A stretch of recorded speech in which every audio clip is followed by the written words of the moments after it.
In 2017, a young Marine named Noah Grant vanished without a trace from Fort Ridgeview.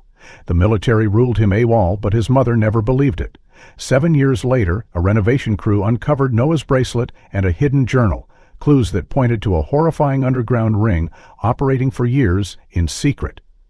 What they found beneath the basement would leave even seasoned investigators stunned, and the truth still isn't fully known. It was supposed to be an ordinary weekend at Fort Ridgeview, one of the most disciplined yet quietly troubled military bases in the Colorado mountains. The wind carried the first hints of autumn through the tall pines that surrounded the concrete walls of the base. Sergeant Noah Grant, 22 years old, had been stationed there for just under 8 months. A quiet, studious young Marine who had quickly earned a reputation for diligence, if not for fitting into the boisterous brotherhood of his unit. On the crisp Friday morning of October 13, 2017, Noah had sent a brief but warm text to his mother, Laura Grant. "Hey Mom, not coming home this weekend after all. Going to stay on base and work on some advanced nav training. Love you." Laura, a seasoned ER nurse in nearby Boulder, had smiled at the message. Noah rarely took time off. His dedication had always bordered on obsessive, a trait Laura had long attributed to the loss of his father, a fellow Marine, when Noah was only 9. Fort Ridgeview had become his refuge, a place where structure and routine filled the gaps left by grief. That Friday evening passed uneventfully. Laura worked a long shift at the hospital, expecting to hear from Noah the following evening, perhaps with stories of what he'd learned or frustrations about some new drill. The call never came. Saturday passed in an uneasy blur. By Sunday morning, unease turned to cold dread when Noah missed their customary morning check-in call.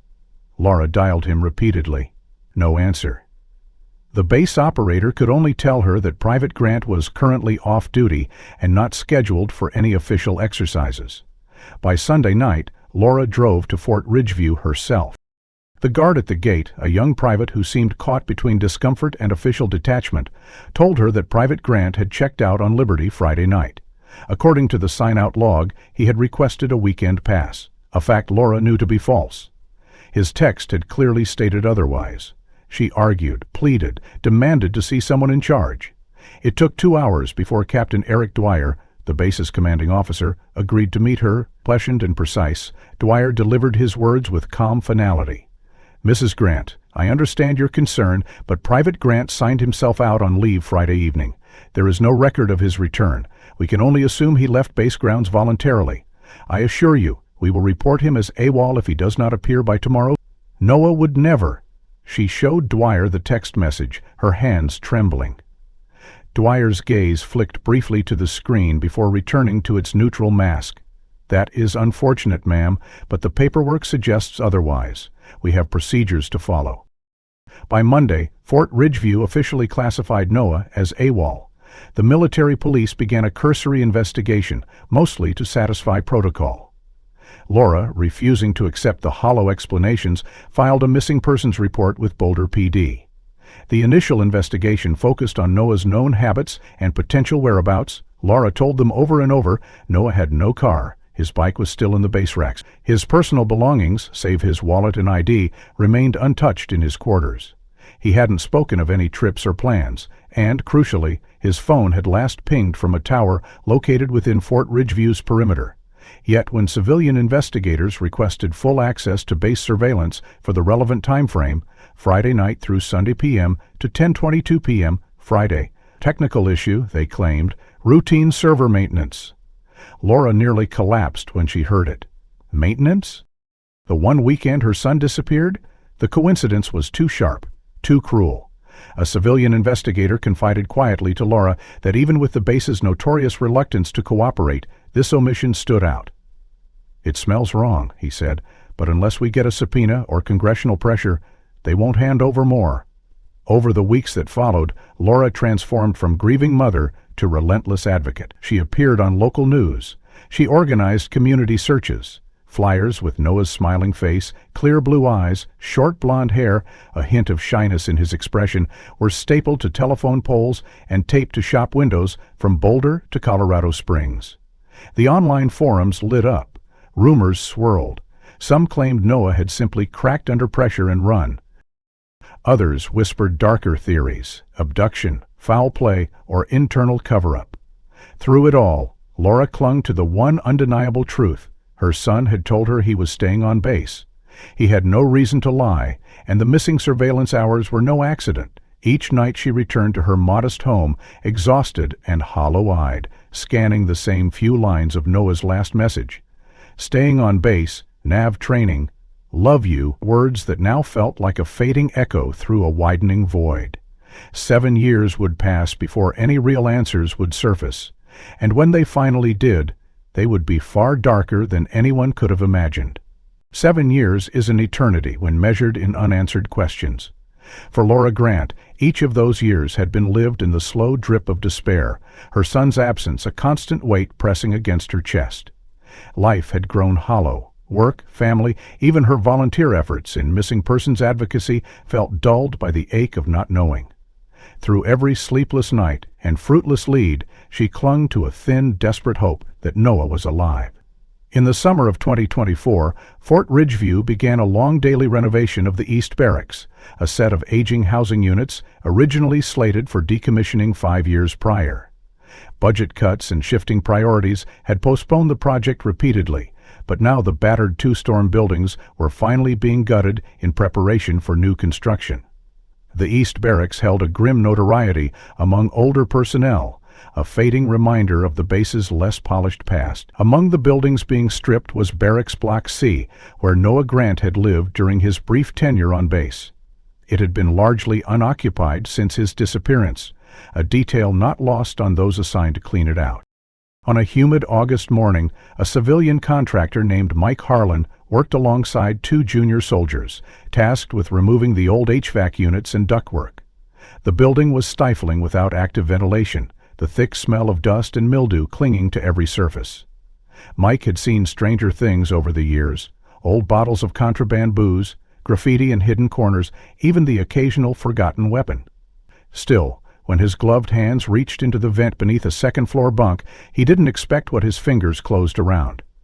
At first he thought it was just crumpled paper, but as he pulled the bundle free, an unmistakable glint of silver caught the light.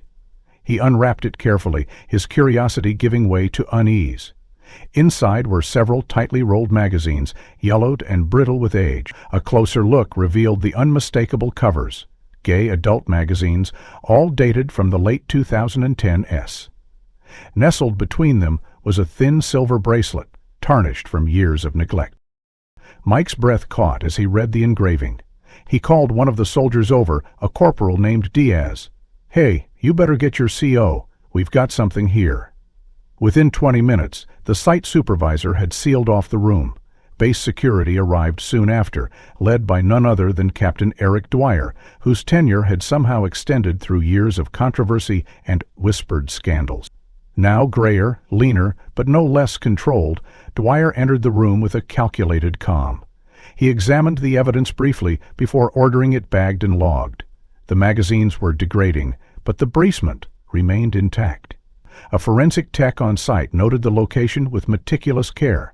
The items had been lodged deep within the primary ventilation shaft, accessible only from the inside of the unit, specifically from the vent opening directly adjacent to the lower bunk that had once belonged to Noah Grant.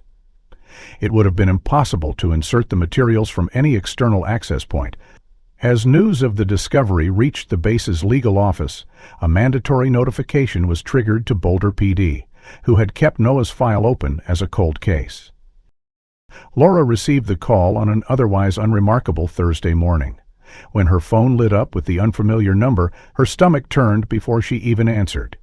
The voice on the line was Detective Lena Morales, newly assigned to the Regional Cold Case Unit.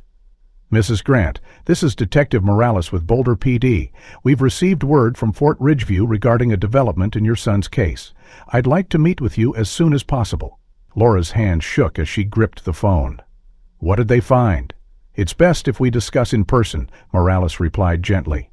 By late afternoon, Laura sat across from Morales in a sterile interview room at the department. The detective placed an evidence photo on the table between them. Laura stared at it, her heart racing.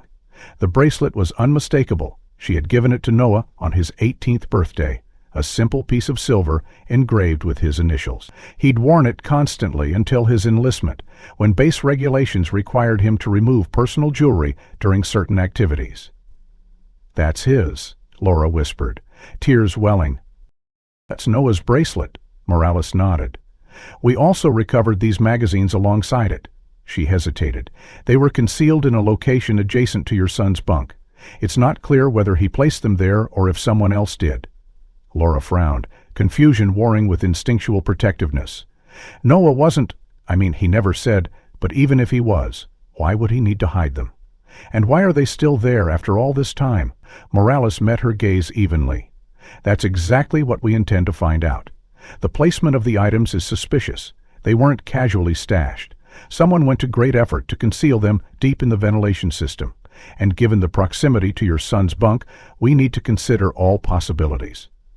Laura's mind spun with implications. If Noah had hidden them, what was he afraid of? If someone else had planted them, was it to smear him or to cover up something darker? And why had the base failed to uncover this in the initial searches? Morales continued. "The discovery also reopens questions about the missing surveillance footage from the night Noah disappeared. Given this new evidence, we're seeking a fresh warrant for full archival access." Laura nodded, her pulse hammering. After 7 years of stonewalling, perhaps the walls were finally beginning to crack. Outside, the late summer sun cast long shadows across the department parking lot. Laura sat in her car for a long time after the meeting, staring at the photo of the bracelet on her phone. She replayed Noah's last texts in her mind, the words now haunted by deeper uncertainty.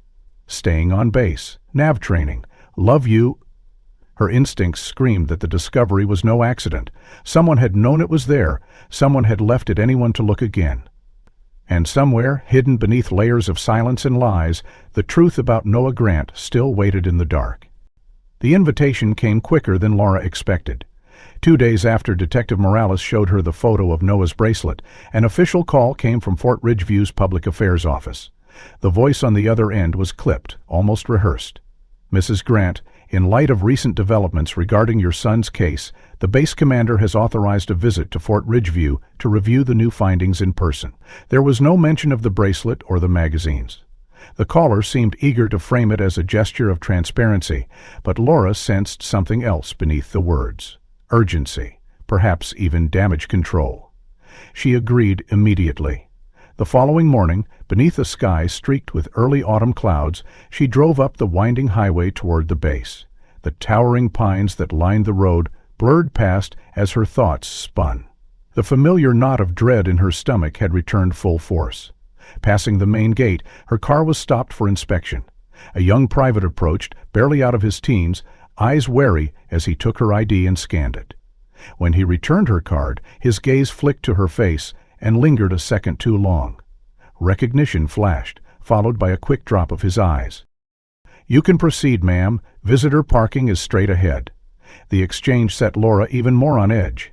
In the visitor center, a liaison named Sergeant Kelly met her with polite efficiency. A few polite words, then a badge clipped to her shirt and an escort arranged to the East Barracks, where the renovation work had now been halted pending further review. Walking the familiar yet changed halls of Fort Ridgeview, logging the wave of grief rising in her throat, this was the last place Noah had known. It felt impossibly close and achingly distant all at once. As they moved through the corridors, Laura passed several groups of young recruits, fresh faces, buzzed haircuts, a mix of nervous energy and forced bravado. But as she glanced their way, speaking softly to Sergeant Kelly about her son, something odd happened. The recruits' chatter stilled, whispers passed between them. Eyes flicked toward her, then quickly away. One young man, who had been laughing moments before, suddenly stood stiffly, at attention as she passed. Another, lingering by a stairwell, seemed to shrink against the wall when their eyes met. Laura's pulse quickened. She leaned slightly toward Sergeant Kelly, lowering her voice. "Why are they looking at me like that?" The sergeant's polite mask didn't waver. "I couldn't say, ma'am. The story of your son is well known around here." Laura wasn't convinced. There was something deeper than curiosity in their reactions, something closer to fear or guilt, The air seemed to thicken with it, the deeper they moved into the barracks area. As they neared Block C, the place where the bracelet and magazines had been found, her unease sharpened. Outside the building, a work crew had paused their activity. A few soldiers in fatigue stood nearby, talking quietly. Laura caught snippets of conversation as they passed. "She's here about him." "Yeah, I heard Dwyer's pissed. Man, I wouldn't touch that with a 10-foot pole." The words stopped her cold. She turned to Sergeant Kelly. "I want to speak to some of the older personnel, someone who was here when Noah was." Kelly hesitated, then nodded. "I'll see what I can arrange." As they entered Block C, Laura took in the stripped-down interior. The walls were bare, the old vents removed or exposed. Yellow evidence markers dotted the floor near the shaft where the bundle had been found. Her heart twisted at the sight. They spent nearly an hour reviewing the items again, photos, documentation, forensic notes. But Laura's mind remained on the atmosphere outside. When they exited the building, Kelly's radio chirped. After a brief conversation, he turned to Laura. "Our veterans, Corporal Mark Ellison, is on base today. He served here during your son's time. If you'd like, I can introduce you." Laura nodded quickly. "Please." They found Ellison in a maintenance bay near the motor pool, a lean man in his late 20s with close-cropped dark hair and a wary expression. He looked surprised to see her, but didn't retreat. "Mrs. Grant has some questions. She'd appreciate your insight." Ellison wiped his hands on a rag, then glanced around as if to ensure they were alone. His gaze settled on Laura with a flicker of something unreadable. Sympathy, perhaps, or guilt. "I remember Noah," he said quietly. "He kept to himself mostly. Good kid. Too good for this place, honestly." Laura's throat tightened. "Did he have trouble here?" Ellison exhaled slowly. "You could say that. Some of the older guys didn't like how different he was. He wasn't one of them. Didn't party, didn't play their game." His voice dropped further. "And Captain Dwyer, he took a special interest." Laura leaned forward, her pulse hammering. "What do you mean?" Ellison hesitated, glancing toward Kelly, who had tactfully stepped back a few paces. Then he spoke, voice almost a whisper. "Look, Mrs. Grant, you didn't hear this from me.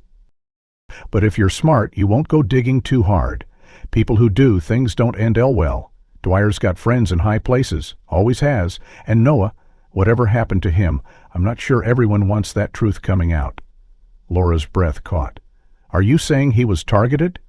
Ellison's jaw tightened.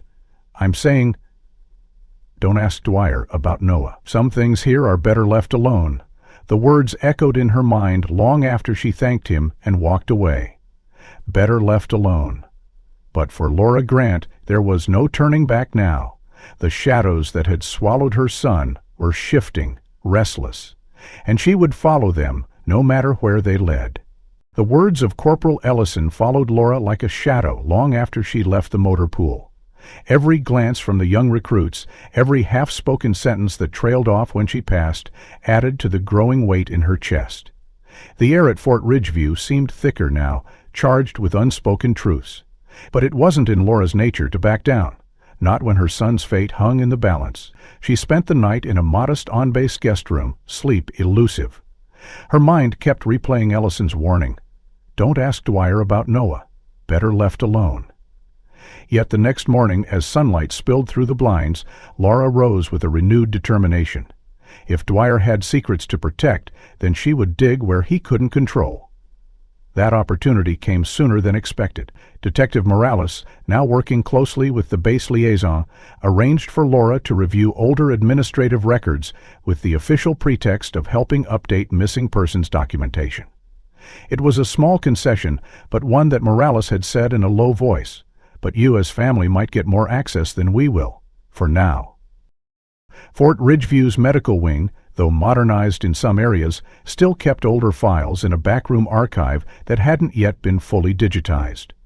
Laura, accompanied by a junior administrative officer named Sergeant Priya Nanda, was granted temporary supervised access.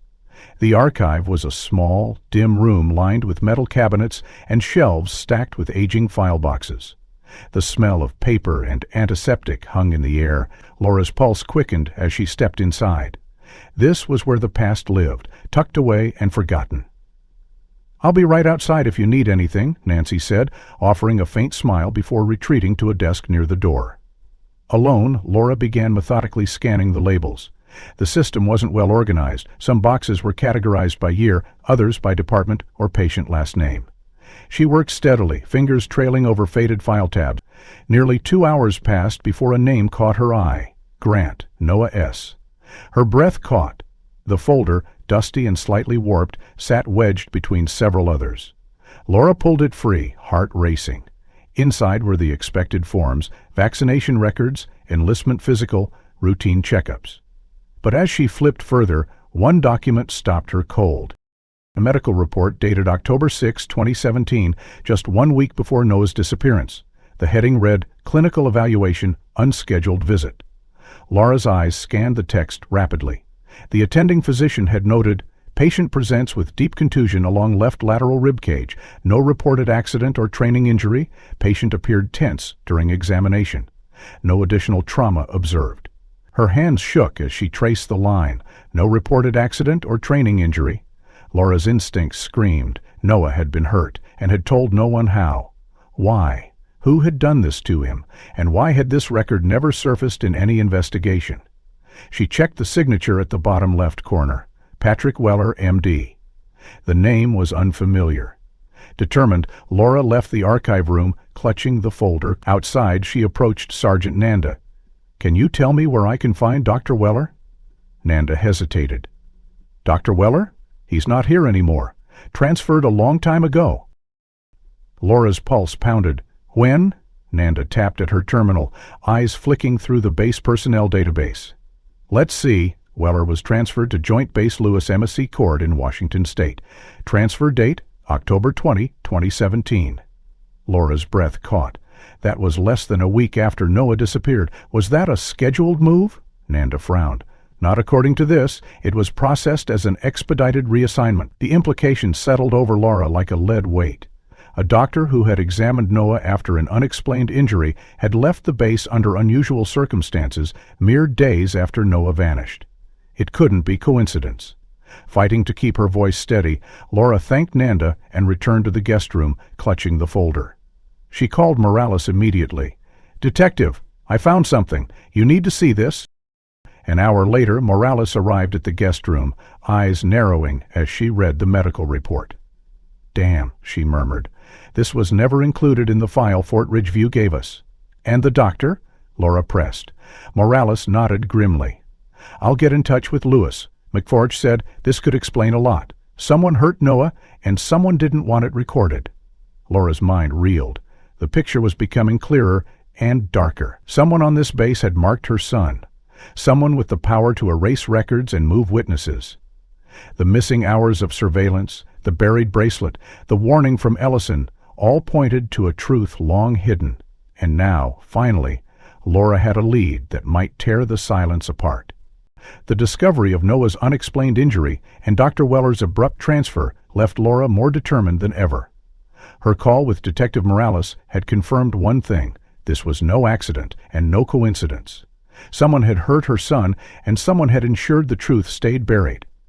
After their conversation, Morales had asked her to remain on base for another day, hoping that the new evidence would justify a broader investigation. Laura agreed. If Fort Ridgeview was finally starting to crack open, she would stay and see it through. That evening, as twilight settled over the base, Laura found herself once again pacing the guest room. Sleep felt impossible, her mind too restless with questions. She glanced at the clock, nearly 10 p.m. The air outside had cooled sharply, and a thin mist was rolling in from the forest beyond the base perimeter. Unable to sit idle, Laura decided to take a walk. The base's corridors were quieter at this hour, most personnel either off-duty or confined to their quarters. The subdued atmosphere only heightened her sense of tension. She wandered toward the administrative wing, hoping to clear her head. As she approached, faint voices caught her ear, sharp, raised in anger. She froze, heart thudding. The voices were coming from Captain Dwyer's office, a few doors ahead. One voice was unmistakably Dwyer's, controlled but edged with fury. The other, younger, cracked with fear and defiance. Laura edged closer, pressing herself against the cool concrete wall just beyond the doorframe. The words became clearer. "You listen to me, Private." Dwyer's voice cut like a blade. "You don't talk about things you don't understand. You keep your mouth shut, or you'll end up like the last one who couldn't." There was a choked response, barely audible. "I didn't mean, I just—" A loud thud interrupted the sentence, as though something or someone had struck the desk. Laura's breath caught. Her instincts screamed at her to back away, to find Morales, but her feet remained rooted. She heard Dwyer's voice again, lower now, but no less dangerous. "You think anyone's going to believe you? You think your word matters here? Be smart, Private. Go back to your quarters and forget this ever happened." For a moment silence reigned. Then footsteps approached the door. Laura ducked into a nearby alcove, heart racing. The door swung open with a sharp click. A young Marine stumbled out, head down, shoulders tense. His uniform jacket hung unevenly, and as he turned, Laura caught a glimpse of his face, pale, eyes wide with fear. He glanced furtively down the hall before hurrying away. Something about him struck Laura as familiar. Without thinking, she followed. The young Marine moved quickly through the corridor, cutting toward the barracks wing. Laura kept her distance, adrenaline sharpening her focus. The Marine turned a corner into a dimly lit stairwell. Laura hesitated at the landing, watching as he paused at the bottom of the stairs, leaning against the wall as though catching his breath. It was then that she saw it. As the Marine adjusted his sleeve, the fabric slipped, revealing a dark bruise circling his right wrist, fresh, angry against pale skin. Laura's stomach twisted. Someone had grabbed him hard, hard enough to leave marks. She drew closer, footsteps light. As she did, the Marine straightened and glanced toward the stairwell entrance. Their eyes met. Recognition flickered in his gaze, fear first, then something almost like pleading. Laura spoke softly. "It's okay. I'm not here to hurt you. I just want to understand." The Marine hesitated, then exhaled shakily. You're Noah Grant's mother, aren't you?" The question hit Laura like a blow. She nodded slowly. "Yes, and you are—" He swallowed hard. "Private Mason Blake." The name registered instantly. Laura had seen it once, buried in a personnel roster Morales had shown her. A new recruit, barely a year on base. Laura took a cautious step closer. "Mason, listen to me. I heard what happened in there. I saw your wrist. Please, if you know anything about Noah or about what's happening here, you have to tell someone." "You don't have to face this alone." Mason's breath came in ragged gasps. His gaze darted around the stairwell, as though expecting shadows to lunge from the corners. When he spoke again, his voice was barely a whisper. "I can't. He'll destroy me, like he did—" He trailed off, shaking his head. Laura's heart ached at the raw terror in his eyes. "You don't have to say anything now, but please, let me help. There are people who want the truth, Mason. People who will protect you." Mason hesitated, caught between fear and desperation. Then, with a trembling nod, he whispered, "Meet me tomorrow. Early, near the old training field, before first muster." Laura nodded, her voice steady despite the storm inside her. "I'll be there." Without another word, Mason hurried down the stairs, vanishing into the shadows of the barracks wing. Laura stood alone in the stairwell, heart pounding. The bruises on Mason's wrist, the threat she had overheard, the plea in his eyes, it all pointed to something deeper, something far worse than she had feared. And now, perhaps, she had found something brave enough to reveal it. The morning came far too slowly for Laura. After her tense encounter with Private Mason Blake the night before, she had barely slept, her mind turning over every word, every expression in his frightened eyes. If what she suspected was true, Mason might be the only living person on this base who knew what had happened to Noah. And now, for reasons she could only begin to guess, he had chosen to trust her. She rose before dawn, dressed quickly, and slipped out of her room. The base was still hushed in those early hours, the first hints of gray light seeping through the mist hanging over the training fields. She kept her pace brisk but steady, eyes scanning for any sign of Mason. The old training field, long since replaced by newer facilities, lay on the edge of the base near a line of weathered trees. Laura arrived 5 minutes early and waited beneath the skeletal branches of an old oak, nerves taut as a wire. For 10 long minutes, the field remained empty. Then a shadow detached itself from the tree line. Mason approached cautiously, shoulders hunched, eyes scanning the perimeter. When he saw Laura, relief flickered across his face, tempered by fear. "Thank you for coming," he whispered. Laura nodded, her voice low. "Of course, I promised I'd be here." They moved further beneath the trees, hidden from the few early risers moving about the base. Mason rubbed at his bruised wrist, wincing. Laura fought the urge to reach out. No trust would come slowly. "Mason," she began gently, "whatever you can tell me about my son, I need to know. Please." Mason's jaw tightened. He looked away for a moment, then spoke, voice shaking. "Captain Dwyer. He's been doing this for years. He targets certain guys, the ones who seem different, quiet, no family nearby, nobody to protect them."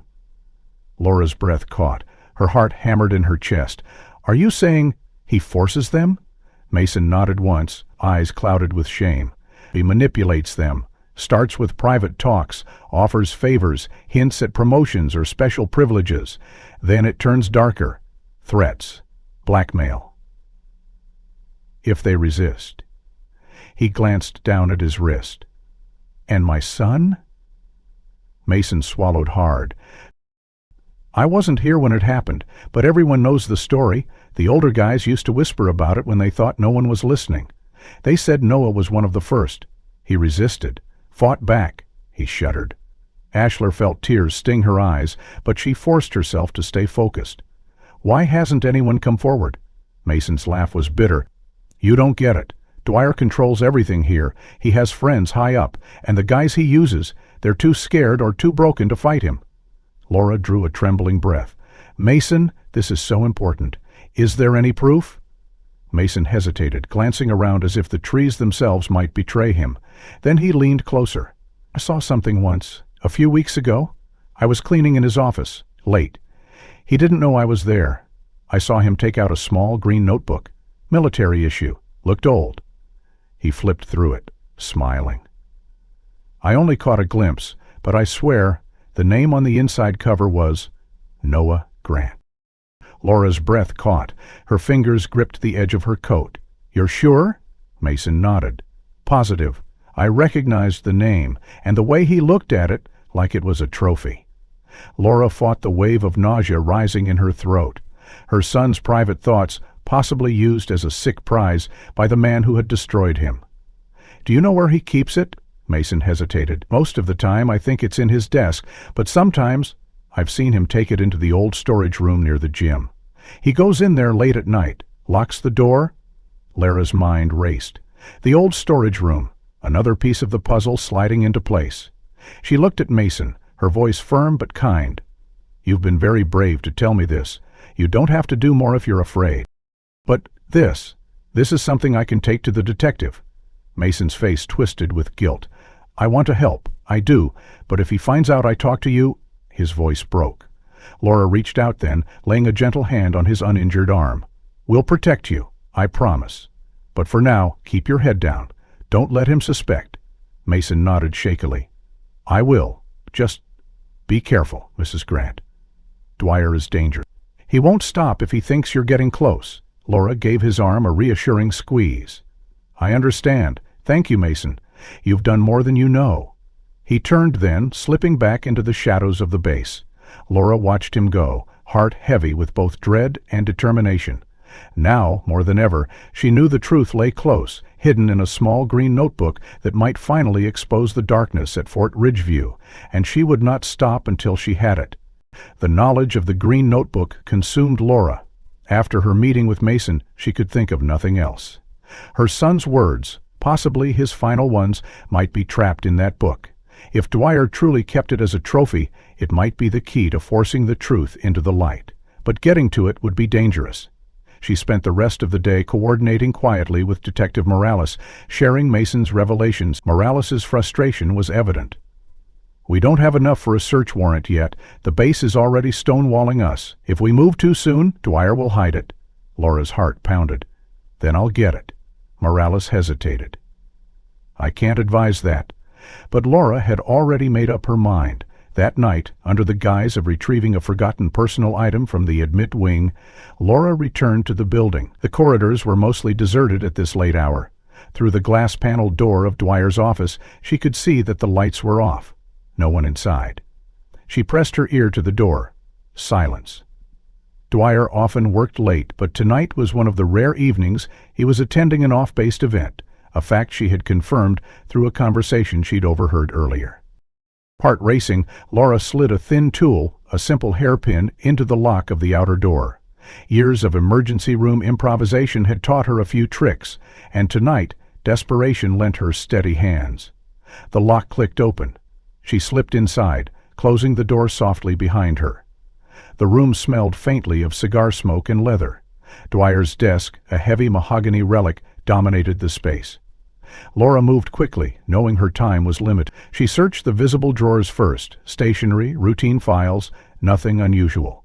Then she noticed the lower right drawer. It had a small brass lock built into it. Her pulse spiked. This had to be it. She knelt, working the lock with painstaking care. Another soft click. She pulled the drawer open. There, nestled among a stack of papers, was a small green military notebook, its cover worn at the edges. With trembling hands, Laura lifted it out. The name inside the front cover sent a jolt through her entire body. Noah S. Grant. Her son's handwriting. Tears blurred her vision, but she forced herself to focus. She flipped through the pages, each word a window into Noah's final days. At first, the entries were mundane. Training notes, observations about life on base. Then the tone shifted. October 2, 2017. Captain Dwyer called me to his office again today, said he wanted to mentor me. It felt wrong. He touched my shoulder, wouldn't let go. I said I was busy, but he insisted. Turned me not to tell anyone. Laura's stomach turned. She read on, the entries growing darker. Jord 4. He's sending messages through the others now. They say if I don't cooperate, things will get worse. I don't know who to trust. The walls are closing in. October 5. He told me to meet him at the old supply storage near the gym, said we could talk privately. I didn't want to go, but I had no choice. He has my journal now. If you find this and something happens to me, look in the storage room. Laura's breath caught in her throat. Her eyes flew back to the entry. Look in the storage room, the same room Mason had mentioned. The words seemed to pulse on the page. The next entries were fragmented. Fragmented, mentions of fear, isolation, and a final haunting note. October 6. I can't keep doing this. If anyone finds this, please tell my mom. I didn't run. I didn't give up. He took me. Tears streamed down Laura's face as she closed the notebook, clutching it to her chest. The proof she needed was in her hands, but the cost was almost unbearable. Her son had fought so hard, left behind these desperate words. Now finally someone could hear them. But as she stood to leave, footsteps echoed in the corridor outside. Her heart seized. She had to move, fast. She tucked the notebook beneath her jacket, slid the door open a crack. Down the hall, a figure approached. Corporal James, Dwyer's right hand. Laura's pulse thundered in her ears. She waited until he passed, then slipped silently against her. Laura moved like a phantom through the dim corridors of the administrative wing, each step deliberate, every muscle coiled with tension. The notebook pressed against her ribs felt like a live wire, its weight both terrifying and vital. She had what she needed, but getting it safely into the right hands was now a race against time. Once clear of the main hallway, she pulled out her phone and dialed Detective Morales' direct line with trembling fingers. The call connected on the second ring. "Detective, it's Laura. I have it, the notebook. Noah's—" There was a beat of stunned silence, then Morales' voice sharpened. "Where are you?" "Still on base, heading toward the parking lot. We need to move now. He wrote about the old supply storage by the gym. It's where Dwyer took him." "It's in the journal?" "Stay there. I'm alerting military police. Do not go in alone. Laura, I'll be there in 10. The line went dead. Laura's heart hammered as she kept walking, eyes darting to every doorway and corner. The knowledge that Corporal James had been nearby moments ago haunted her steps. She reached the parking lot just as Morales' unmarked car screeched in. The detective sprang out, followed by a pair of armed military police officers who had responded to Morales' urgent call. Laura wasted no time thrusting the notebook into Morales's hands. "Read the October entries." "He's down there." Morales flipped through the pages rapidly, eyes harboring with each line. "Jesus," she whispered. "Right, let's move." With siren silence to avoid alerting Dwyer, the small team approached the gym under cover of darkness.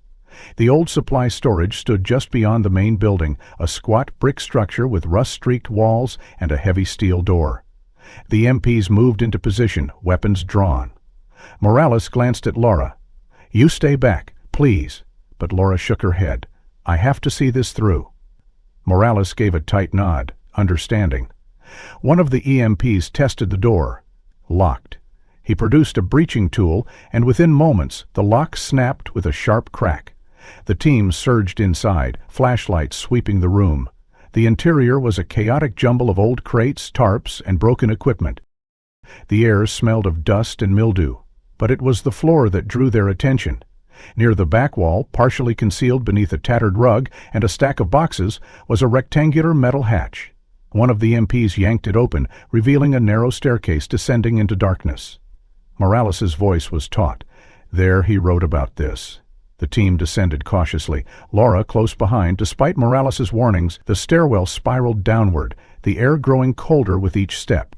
A faint magic swearing hum of electricity vibrated through the concrete walls. At the base, they emerged into a low-ceilinged corridor of bare cement, old pipes lining the ceiling. The smell was stronger here, a mix of sweat, fear, and something fouler. The first room they entered was a crude living space. Thin mattresses were strewn across the floor, stained and threadbare. Empty food cans and water bottles littered the corners. A single bulb swung overhead, casting harsh shadows. One of the MPs swept his light across the walls, revealing scratch marks and faded writing in places where fingernails had gouged the surface. Morales's voice was low. He wasn't the only one kept here. They moved deeper. The corridor opened into a larger chamber that had been converted into a surveillance hub. Multiple monitors displayed feeds from various locations, including the stairwell above. A recording light blinked ominously on one screen. Morales cursed under her breath. He was watching us the whole time, but it was the final room that shattered Laura's heart. It was reinforced steel, slightly ajar. An MP kicked it open, and their lights cut through the darkness inside. There, slumped in the far corner of a crude cage constructed from heavy metal bars, was a figure. Gaunt, filthy, clothed in tattered factories that hung from a skeletal frame. His head was bowed, long matted hair obscuring his face. Laura gasped, a strangled sound escaping her throat. "Noah!" The MPs moved swiftly, cutting the lock with bolt cutters. As they swung the cage open, one approached cautiously. "Private Grant, you're safe now." At the sound of his name, the figure stirred. Slowly, painfully, he raised his head. Hollow eyes blinked against the sudden light. Recognition flickered, then disbelief, fear. "Loa, it's me, it's Mom!" For a moment he simply stared, as if the image before him couldn't be real. Then a raw, broken sob tore from his throat. "Mom, you found me!" She knelt beside him, cradling his trembling form as gently as she could. His body was frail, every bone stark beneath the skin. He clung to her with what little strength remained. Morales's voice was tight with emotion. "We need a medic, now." An MP was already on the radio, calling for immediate medical evacuation. Laura rocked her son gently, whispering words of comfort through her tears. Around them, the grim evidence of prolonged captivity was undeniable. Chains bolted to the walls, soiled bedding, a battered camera mounted high in one corner. Dwyer hadn't just hidden Noah, he had imprisoned him, tormented him, recorded every moment. But now the cage was open, and Noah was in her arms. The nightmare wasn't over, but the first light of hope had broken through. And Laura knew with grim certainty that they would need to confront the monster who had done this, before he could strike again. The hospital room was filled with a suffocating mix of antiseptic and the quiet beeping of monitors. But to Laura, it smelled of hope. Noah lay in the bed, eyes sunken but alert, his frail fingers wrapped tightly around hers. 2 days had passed since they had pulled him from the underground chamber, and though his body remained weak, his mind was slowly sharpening, fragments of memory rising to the surface. Morales sat nearby, voice gentle but probing. Noah, I know this is difficult, but anything you can tell us will help. We need to understand what happened, who was involved. Laura squeezed his hand encouragingly. Noah's voice was little more than a whisper, each word a struggle. It wasn't just Dwyer. He didn't act alone. There was a group. They called it the Circle. Morale Link leaned forward. Noah's gaze drifted to the ceiling as if searching for the right words. They chose certain soldiers, young ones, isolated, the ones they knew no one would miss right away. They would test them first, humiliate them during training, isolate them, see who broke. The ones who resisted too hard, they disappeared. Laura's breath caught. How long? He swallowed. Years. I wasn't the first. I heard others, voices in the dark. Some didn't make it. His grip tightened on Laura's hand. I survived because I didn't fight after a while. I learned what they wanted me to do, when to be quiet. I wrote in my journal when I could, so someone might know. Morales's jaw tightened. Who else was involved? Noah? Can you remember names? He nodded weakly. Dwyer, Corporal James, and others. Some I only heard by voice. But one, Major Sutton. Morales's eyes widened. Major Sutton? Are you certain? Noah's gaze sharpened. Yes, I saw him. He came down sometimes. He told Dwyer to keep the circle clean. He said that he would handle any investigations. Laura felt ice flood her veins. Major Sutton was a high-ranking officer in the current base command, one of the very men who had repeatedly blocked her attempts to reopen Noah's case over the years. Morales stood, pacing. This is bigger than we thought. If Sutton's involved, it explains the stonewalling. She turned back to Noah. Anything else? Anything you can remember about the others? Noah's face twisted in pain, memories surfacing like shards of glass. I remember voices, call signs, ghosts, but no real names. They covered their tracks well. The recordings, Dwyer had everything on video. He said it was for leverage in case anyone talked. If we can find those recordings, it could blow this wide open. Laura's voice shook. Then we find them. Morales nodded grimly. I've already contacted Army CAG and the FBI. They're moving in. We'll hit Dwyer's office and Sutton's quarters simultaneously. She glanced at Noah. You've done more than enough, Private. Rest now. We'll take it from here. But Noah's grip tightened once more. One more thing. In the bunker, there was a list. Morales's eyes darkened. We will. Within hours, coordinated raids swept through Fort Ridgeview. Dwyer was arrested in his quarters, where a hidden compartment yielded hard drives labeled with dates spanning nearly a decade. Corporal James was caught attempting to flee, and in Major Sutton's office, behind a false panel, they found a safe containing a single ledger, meticulously kept, filled with names, dates, and cryptic notes. As Laura waited anxiously at the hospital, Morales returned, face grim. We found it, the list, and more videos, documents, enough to bring the whole damn operation down. Laura felt a wave of relief and anguish crash over her. Too many? Morales's voice was tight. Too many, but thanks to Noah, and thanks to you, we have a chance to stop it. The base was now in lockdown, the scope of the investigation growing by the hour. News spread fast. Soldiers whispered in corridors, now faced arrest. But Laura knew the battle wasn't over. Dwyer and his circle had operated in the shadows for years, protected by fear and power. And the truth, though emerging, still had deeper roots yet to be unearthed. The days that followed were a blur of arrests, headlines, and relentless investigation. Fort Ridgeview, once a bastion of order and discipline, now stood at the center of a growing scandal that reached well beyond its gates. The FBI and Army CID worked tirelessly, piecing together the full scope of what Captain Dwyer and his circle had built. Laura remained at Noah's side through it all, watching as fragments of the young man she had once known slowly resurfaced beneath layers of trauma and exhaustion. He spoke in short bursts at first, each word an effort, each memory a jagged blade he had to confront. Morales visited often, her face drawn but determined. One afternoon she entered Noah's hospital room with a file in hand and an expression that spoke volumes. Leave identified 6 former soldiers connected to the ring, she said quietly, mindful of Noah's fragile state. 3 are already in custody. The others, they left the service years ago. Warrants have been issued, but we expect they'll run. Teresa's voice was steady, though her hands trembled. How could this go on so long? Morales sighed, a shadow passing through her eyes. Because people looked away, because power protected power. But now, it's different. Noah's brave enough to speak, and we have undeniable evidence. The cover is blown. Noah listened silently, gaze distant, then he spoke, voice thin but resolute. There are more. Morales leaned in. What do you mean? His fingers tightened slightly around Laura's. I wasn't alone down there, not always. Sometimes I heard others, not just voices, crying, movement. There were nights when they took me out and brought someone else in. I never saw their faces, but I know someone else was there. Laura's heart clenched. Did you ever hear names? Noah shook his head slowly. No. They didn't talk. Not when they were afraid, but there was a girl. I think once I heard her singing, very soft, almost like a lullaby, and then it stopped. Morales exchanged a grim look with Laura. We'll search every inch of that place, and we'll cross-reference to any other missing persons connected to this base. The next morning, national news had seized the story. Secret vows rang on very clear voices. The headlines screamed. Families of missing soldiers began coming forward, desperate for answers.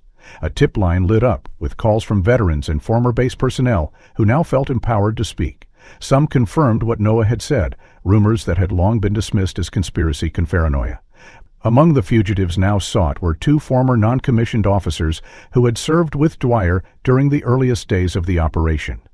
One was last seen boarding a flight out of state days before the bunker was uncovered. Another had simply vanished from his home, leaving behind a cryptic note. I can't outrun this forever. Laura sat by Noah's bed as these developments unfolded, holding his hand, reassuring him that the nightmare was ending. But in quiet moments, when the room fell still, she saw the shadows in his eyes, the weight of what he had endured. One afternoon, as sunlight filtered through the window, Noah stirred, looking at her with a clarity that had eluded him for days. "Mom," he whispered. She leaned closer. "I'm here, sweetheart." His voice trembled but held a quiet urgency. "I wasn't the only one. There could still be someone down there, or somewhere else. I heard them, I know I did." Laura's throat tightened. "We'll find them, Noah, I promise." His gaze searched hers, seeking reassurance. "You believe me?" She kissed his forehead gently. "Always." Meanwhile, Morales coordinated with structural engineers and search teams to map the entire subterranean complex beneath Fort Ridgeview. Hidden rooms, bricked-over corridors, and evidence of recent adeption, forensics teams recovered partial fingerprints and traces of DNA from the chamber where Noah had been found, markers that now fueled a broader search across military databases. Yet as each new lead emerged, so too did new questions. How far had the corruption reached? Who else had known? And how many others, like Noah, had been silenced or forgotten? Laura felt the weight of these questions as she prepared to leave Noah's room one evening, reluctant to part even briefly. As she stood, he squeezed her hand weakly. "Mom, thank you for not giving up." Tears blurred her vision. "There was never a moment I would." His gaze drifted toward the window, where twilight painted long shadows across the sky. "There became to help them," he whispered. "Whoever's still out there." Laura nodded fiercely. "We will, I promise." Outside the hospital, as Laura stepped into the cool evening air, a convoy of federal agents prepared to return to Fort Ridgeview. The search was far from over. For Laura Grant, neither was the fight. The cage that had once held her son was empty now, but its echoes remained, and somewhere, perhaps still hidden in the dark, others waited to be found. If you found this story as gripping as we did, consider subscribing for more true mystery narratives like this. I'd love to hear your thoughts. What do you think really happened during those hidden years? And where are you watching from? Let me know in the comments below.